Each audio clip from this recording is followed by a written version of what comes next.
নমস্কার বন্ধুরা, welcome to my YouTube channel Arijit study IQ. তো ফ্রেন্ডস, আজকে তোমরা ভিডিওর টাইটেল এবং থাম্বনেল দেখে বুঝতেই পেরেছো আজকে আমি কোন টপিক নিয়ে ডিসকাস করতে চলেছি।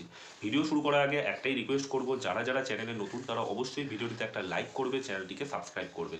তো বন্ধুরা, নতুন সরকার আসার পর 100 দিন কিন্তু কমপ্লিট হয়ে গিয়েছে। সবথেকে আশ্চর্যের বিষয়, যে সমস্ত প্রতিশ্রুতিগুলো তারা ভোটের আগে দিয়েছিল সাধারণ মানুষকে এবং অ্যাসপিরেন্টসদের, তার একটাও কিন্তু প্রতিশ্রুতি রাখেনি। এবং সবথেকে বড় কথা, এই সমস্ত প্রতিশ্রুতিগুলোও কিন্তু তারা ভোলেনি। ঠিক আছে, তবুও কিন্তু 100 দিন কমপ্লিট হয়ে গেল, এখনো অবধি কোনো রকম কোনো রেজাল্ট বার করার কোনো টেনশনও তাদের মধ্যে নেই। যে সমস্ত রিক্রুটমেন্টগুলো পেন্ডিং হয়ে পড়ে আছে, সেই সমস্ত রিক্রুটমেন্টগুলোও কিন্তু শেষ করার ইচ্ছায় তারা নেই। এই মতো অবস্থায় অনেকেই আমাকে মেসেজ করছে যে দাদা, ডাব্লিউবি, এসএসসি গ্রুপ সি এবং গ্রুপ ডির নিয়োগ প্রক্রিয়া কবে শেষ হবে এবং রেজাল্টটাই বা কবে বেরোবে। কারণ তোমরা প্রত্যেকেই জানো যে আমি ভিডিও বানানোর ফ্রিকোয়েন্সি কিন্তু অনেকটাই কমিয়ে দিয়েছি। প্রায় 10 দিন হতে চললো আমি ভিডিও বানাচ্ছি। ওকে, এবং আমি দেখতে পাচ্ছি যে ইউটিউবে বেশ কিছু চ্যানেল রয়েছে, তারা প্রতিদিন আপডেট দিয়ে যাচ্ছে WB, SSC group C, group D এবং বাকি যে সমস্ত রেজাল্টগুলো পেন্ডিং হয়ে পড়ে আছে প্রতিদিন আপডেট দিচ্ছে, যদিও বা তাদের কাছে কোনো রকম কোনো আপডেট নেই। তো এই মতো অবস্থায় অনেকেই মেসেজ করছে দাদা, ডাব্লিউবি, এসএসসি গ্রুপ সি এবং গ্রুপ ডির রেজাল্ট কবে প্রকাশিত হবে, যার পরীক্ষা আমরা 1 মার্চ এবং 8ই মার্চ দিয়েছি। 1 মার্চ আমরা গ্রুপ সির পরীক্ষা দিয়েছি এবং 8ই মার্চ আমরা গ্রুপ ডির পরীক্ষা দিয়েছি। ওকে, এবং তোমরা প্রত্যেকেই জানো যে শিক্ষক নিয়োগের যে প্রক্রিয়াটা চলছিল একাদশ এবং দ্বাদশ শ্রেণীর, সেই প্রক্রিয়াটা কিন্তু অলমোস্ট কমপ্লিট হয়েই গিয়েছে। এবং এরপর নবম এবং দশম শ্রেণীর যে শিক্ষক নিয়োগের প্রক্রিয়াটা চলছিল সেখানে কিন্তু স্থগিতাদেশ জারি হয়েছে। এবং তোমরা প্রত্যেকেই দেখলে যে ওবিসি রিজার্ভেশন কিন্তু আর 17% রাখতে চায় না, কোনো বোর্ডই রাখতে চায় না।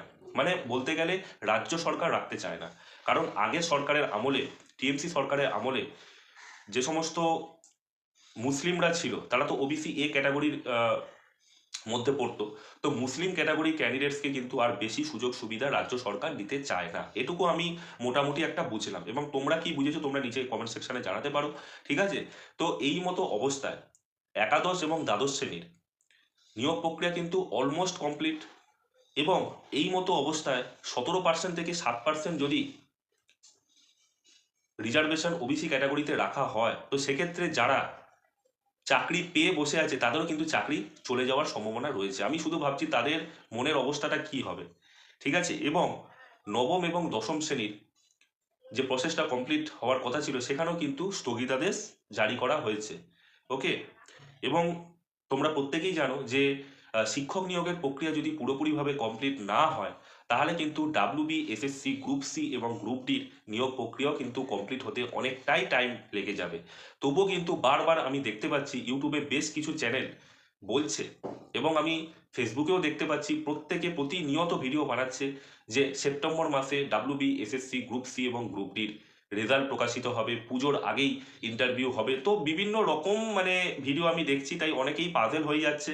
এবং যেহেতু আমি তোমাদের পাজেল করতে চাই না, প্রায় মাসে 2 থেকে 3খানা করে ভিডিও বানাচ্ছি। তোমরা প্রত্যেকেই জানো যে আমার ভিউজের প্রতি কোনো টেনশন নেই, ভিউজের জন্য আমি ভিডিও বানাই না। যতটা সম্ভব আমি সঠিক ইনফরমেশান দেওয়ার কিন্তু তোমাদের চেষ্টা করি। প্রায় 100 দিন হয়ে গেল গভর্নমেন্ট রাজ্য সরকার হচ্ছে ক্ষমতায় রয়েছে, কোনো রকম কোনো রিক্রুটমেন্ট বেরোচ্ছে না।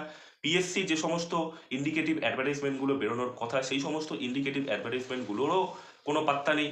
যে সমস্ত রিক্রুটমেন্টগুলো পেন্ডিং হয়ে পড়ে আছে, যেমন ডাব্লিউপি কনস্টেবল, কেপি কনস্টেবল, তারপরে আরও অনেক রিক্রুটমেন্ট রয়েছে যেগুলো পেন্ডিং হয়ে পড়ে রয়েছে, পিএসসি ক্লার্কশিপ, মিসলেনিয়াস, সমস্ত কিছু কিন্তু এখন ধোঁয়াশার মধ্যে রয়েছে।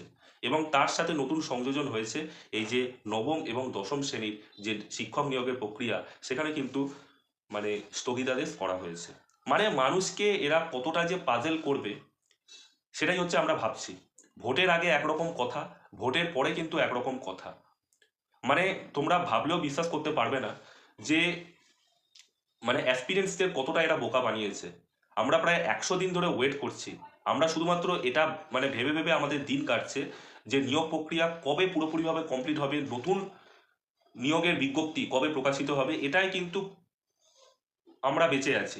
কি বলে, আশায় মরে চাষা বলে না, এইভাবেই কিন্তু অ্যাসপিরেন্টসরা বেঁচে রয়েছে।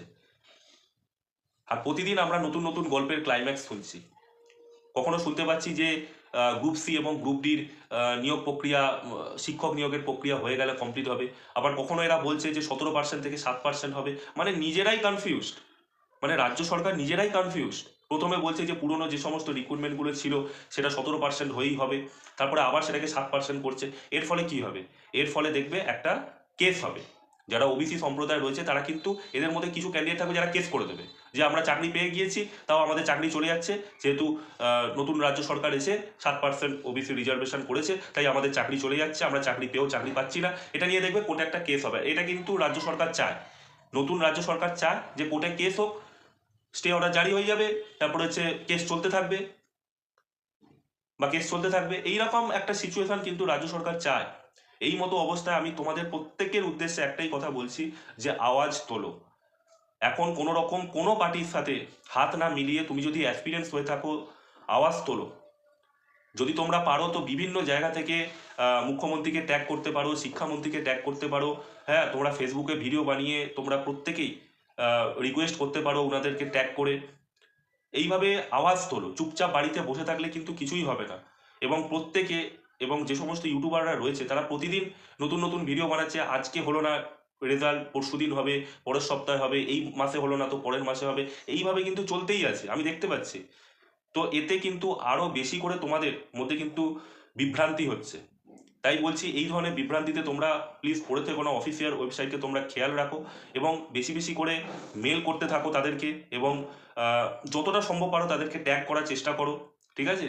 যাই হোক, এই ছিল আজকের ভিডিও। আশা করি তোমাদের ভিডিওটা থেকে একটু হলেও ইনফরমেশন পাওয়া গিয়েছে। ওকে, এবং তোমরা অনেকেই মেসেজ করছি যে দাদা নতুন রিক্রুটমেন্ট কবে প্রকাশিত হবে।